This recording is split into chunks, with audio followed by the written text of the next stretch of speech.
தேர்தலின் போது பணம் பறிமுதல் செய்யப்படுவது சட்டவிரோத பணப்பரிமாற்ற தடை சட்டத்தின் கீழ் குற்றமாக கருத முடியாது என்று அமலாக்கத்துறை தரப்பில் தெரிவிக்கப்பட்டிருக்கிறது. இது குறித்தான முழு விவரங்களுடன் இணைகிறார் செய்தியாளர் ஆனந்த். ஆனந்த், நீங்க விவரங்களை பதிவு பண்ணலாம். வணக்கம். தேர்தலின் போது பணம் பறிமுதல் செய்யப்பட்ட விவகாரம் தொடர்பாக சட்டவிரோத பண பரிமாற்ற தடை சட்டத்தின் கீழ் குற்றமாக கருத முடியாது என அமலாக்கத்துறை தரப்பில் சென்னை உயர்நீதிமன்றத்தில் தெரிவிக்கப்பட்டிருக்கிறது.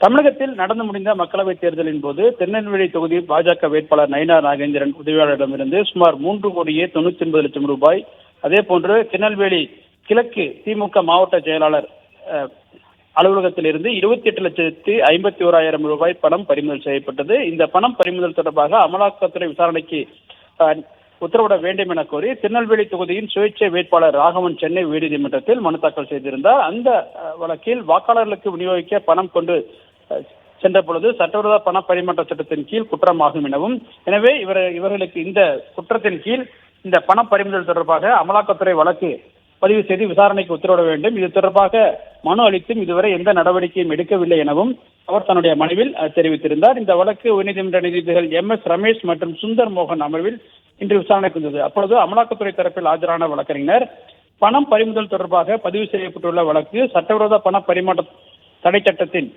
பட்டியலிடப்பட்ட குற்றமாக கருத முடியாது எனவும், இருப்பினும் இது சம்பந்தமாக அமலாக்கத்துறை விளக்கத்தை பெற்று தெரிவிப்பதாக தெரிவித்தார். இதனையடுத்து மனுவிற்கு ஏப்ரல் 24ஆம் தேதிக்குள் பதிலளிக்க அமலாக்கத்துறைக்கு உத்தரவிட்ட நீதிபதிகள் விசாரணையை அன்றைய தேதிக்கு தள்ளி வைத்து உத்தரவிட்டுள்ளனர்.